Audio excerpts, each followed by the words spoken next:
rugged shores and woodlands of the north, its history of copper mines and iron ore, the Great Lakes fishery. To the farmlands of the southern counties we'll look around, my friend, and all that waits the sportsman in the state of Michigan.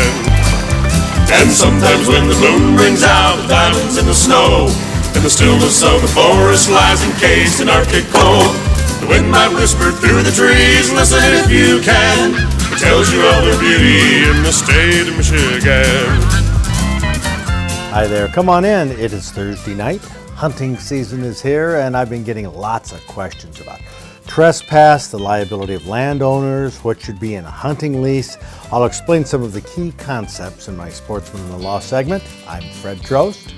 And I'm Zachary Trost. The weather's been beautiful, but the wind has made fishing tough. Deer activity has been reported mainly for does and small bucks. The only thing slower was the pheasant opener.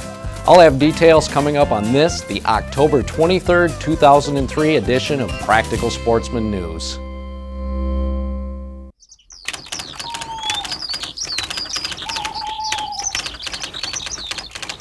It's a feature page in the Michigan Outdoor News, but it explains handline trolling, the deadliest walleye method ever, according to author Michael Zielinski. He says handline trolling, sometimes referred to as wirelining, has been used for more than 70 years. It's probably the most effective method for catching river-run walleye there is, and modern science has done little to improve it. The article shows how a simple handlining reel with braided line and a section of heavy wire, a bottom-bouncing sinker, and some shallow diving crankbaits is rigged. The Detroit River anglers who use this method refer to themselves as river rats, and they catch lots of big ones at night by hand. It's a river fishing technique, so when Lake Erie is closed in April and May, the river rats on the Detroit River will still be pulling in their share by hand, some big ones and a lot of smaller ones to eat. From an old fishing technique to a new gizmo for duck hunting, it's a mechanical duck decoy that correspondent Marty Kovaric says is being scrutinized by the Michigan DNR. It's a duck decoy with battery-operated wings that whirl around, imitating in some fashion a duck landing on the water. If you're looking for one of these as a Christmas present, they're sold under such names as Robo Duck, Mojo Duck, Super Lucky Duck, Roto Duck, and Duck Light. Studies have shown that in certain areas, at certain times, these new decoys with twirling wings can be very effective at drawing in those puddle ducks, not really the divers. 3 states have banned them totally: Oregon, Washington, and Pennsylvania. California and Minnesota restrict their use to later in the season. This article has a lot of data on the research studies that have been done with these decoys. Interesting reading for a duck hunter. They haven't been used a lot in Michigan, and DNR biologist Greg Soulier says, right now it doesn't appear that Michigan hunters want them banned.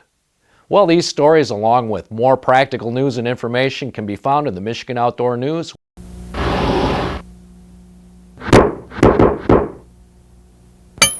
Here are 3 legal questions in 2 minutes. Number 1, sportsmen with CCWs are asking if they can carry their handguns while they're hunting. Now, the DNR says that many of the hunting regulations prohibit it.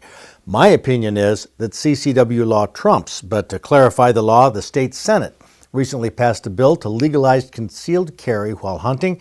There's no reason the House shouldn't pass it, no reason the governor shouldn't sign it. If that happens, the answer will clearly be yes, you can carry while hunting. Question number 2, should a hunting lease be simple or complicated? Well, it depends on how many restrictions the landowner or the hunter wants. Is the lease for firearm season, bow season, or go through small game season? Can the hunter bring friends? How many? Will friends or relatives of the landowner be hunting? Can the hunter park an RV on the land? Hunt with dogs? Build bonfires? A lease needs to cover the potential problems. I have a longer list of points you might want to include on our website. Question number 3, what about liability for hunting accidents or injuries? What kind of special insurance should a landowner have? A state statute protects landowners from lawsuits for injuries to a hunter or injuries to anybody using the land for recreation, as long as the landowner is not being paid by the person to hunt. A lease for even $1 gives a landowner more liability for injuries. If the landowner simply gives permission, or even if it's a trespasser who gets injured, the only way a landowner could possibly get sued is if he did something intentional that caused the injury or he was grossly negligent. Otherwise, the landowner isn't liable for run-of-the-mill accidents and doesn't need any special insurance as long as he's not getting paid to allow the person to hunt.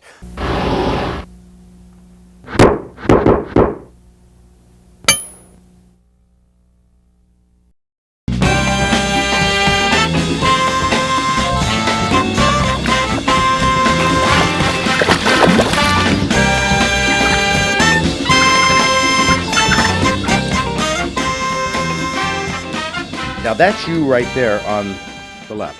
This is me on the left. This is my brother. Oh, sorry. Well, this is me on this side. It's my right. My left here is my brother. Yeah, but see the camera here? Oh, it's backwards. Yeah. Okay. So This is me on the left. This is my brother on the right. There we go. And you're Lawrence Craddock. Yeah, I'm Larry. Larry, and Yep. who's your brother? This is my brother Leonard, and he's sitting right here at the table. He came to the banquet with me tonight. Now, his buck isn't big enough to qualify? It made commemorative bucks in Michigan. It's a 9-point, real nice buck. We both took him, our bucks within 5 minutes of each other, 100 yards apart with our bow. Wow. So you got the 12-pointer, 19.5-inch spread. Yeah. This was up in Kent County. Yes. Yeah. We hunt. You didn't wait long in bow season. I mean, you got it at the end of the first week. Well, when one like that walks past, you don't just pass it up. No kidding. That is colossal. So the 8th, what day was that? Oh, I couldn't tell you. I don't know exactly. Was it a weekday or a weekend? It was probably a weekday evening because we were hunting after work. So Thursday, I think it was. And was this private land or public? It's private land. There's 400 acres that 9 of us lease. And 5 years ago, we started doing a quality deer management program there, just amongst us guys. And we've done really well ever since. Everybody has taken some nice bucks off there. We've all taken our share of bucks, too, from that property. Well, you can do that if you have enough acres and few enough hunters and can restrict it. Right, yeah, that's true. We also have a camp up in Gwen in the UP, which they just turned that area into a quality deer management unit. This is our second year hunting there, and we've seen a couple nice 6 points come off that. It's 6-point or less, but we've had a great time up there, too. Well, now, which is better, more fun? It's more fun to go up to deer camp because all the guys get together. We see some guys that we don't normally see. We have a couple of guys that are in the military. One fellow flies in from wherever he's at, Germany, Japan, or wherever, and he hunts with us. And we all just get together and pretty much have a good time. We eat pretty good. Mm-hmm. Do you have things like hot chocolate and ginger ale? And... Yeah, that's what we drink, yeah. Okay, we'll get it. You have a good time up in Gwin. Well, that's great to hear. That's what deer camp is about, and that's a big buck from around home.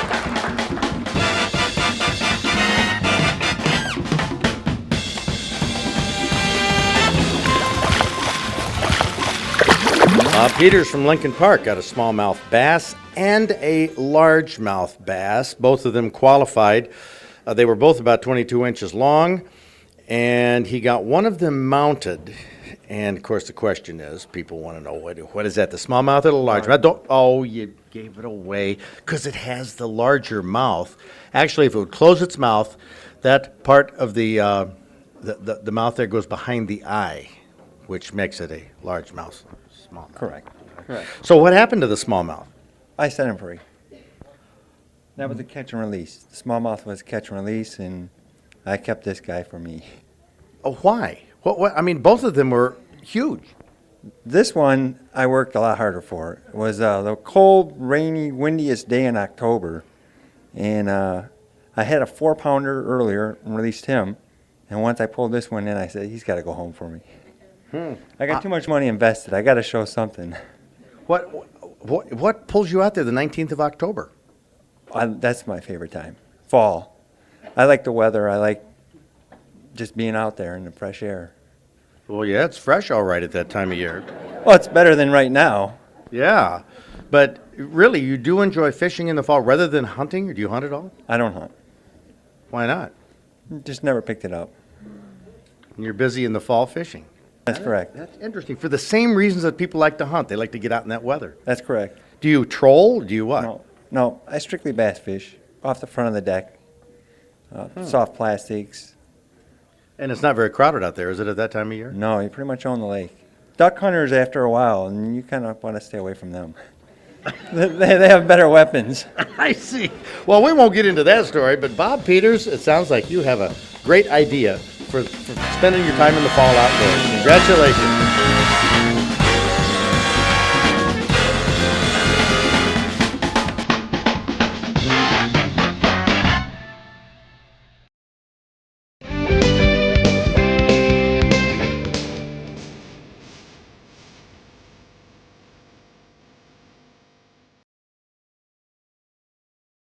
I'm going to start off with some hints.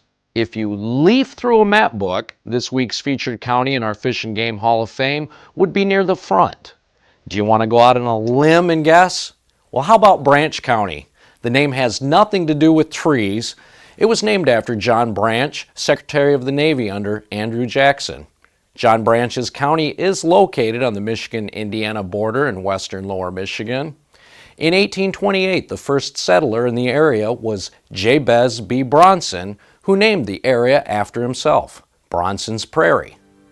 When a railroad station was built in 1871, the area's name was shortened to Bronson.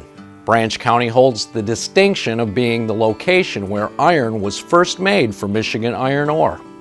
That was in 1847 by the Union City Iron Company.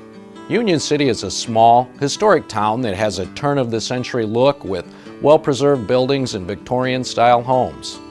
The name Union City doesn't have anything to do with labor unions. They weren't invented yet. Union City is located at the point where the Coldwater and St. Joseph rivers join, at the union of the two rivers. I'm sure you can guess the name of the town that's located on the banks of the Coldwater River. Well, you guessed it, it's Coldwater, which is the county seat of Branch County. Southern Michigan is farm country, and Branch County farms are famous for something you probably aren't aware of. It's a flower called the gladiola. Several large farms in Branch County specialize in growing gladiolas, and this area is known as the gladiolus capital of the United States. Today, Branch County remains a relatively rural agricultural area. It has many lakes and streams, a pretty healthy deer population, and here are some of the photos we've received for the Branch County Fish and Game Hall of Fame.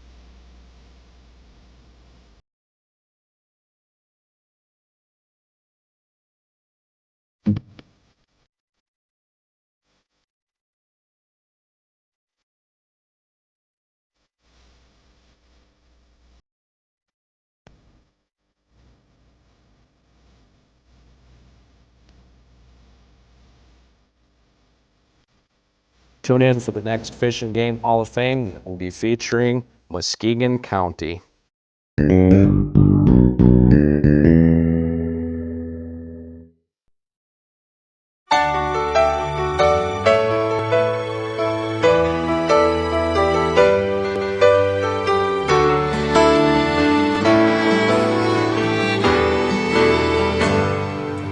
do we have here?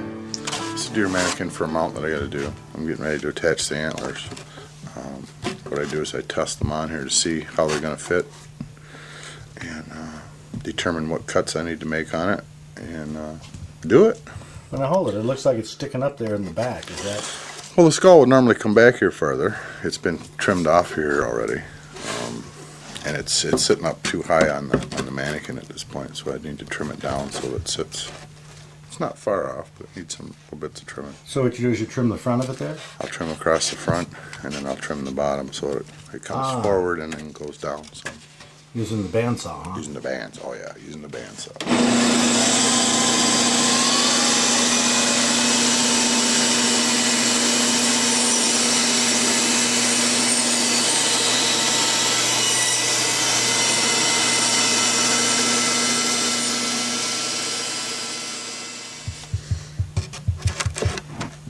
Oh, I see. And that's a lot more where I want it to be. I want it to be fairly close to the back of the eye so that my skin's going to reach it. And I want the level of the beam to run parallel with the head as much as I can. You don't want to set them too far forward. They start to look inaccurate. And you don't want to lay them way back either. Yeah, a lot of people wouldn't recognize what this is, but Zachary did that thing from the Michigan Outdoor News on trolling. This is a trolling box. This is from like a Detroit River type of trolling box, and it actually has I don't know, some type of spring wound motor in it that you can wind up that helps you retrieve the line. Now this is, you know, this is obviously homemade. I mean, you can see all the bolts and everything in here. I don't know a whole lot about these, but they have a hole in the back here where the line comes out, and this is the type of rig. You know, we had a bottom bouncer, and this is actually the line that could be 50 or 60 years old that went with this.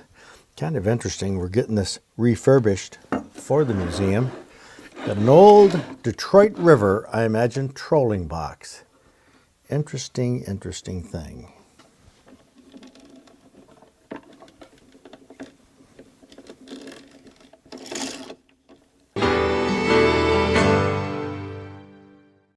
But that still leaves plenty of time to get outdoors this weekend, share some time with a youngster, have fun, and Zachary and I will see you back here next week. Yeah, great. Well, that's more like it.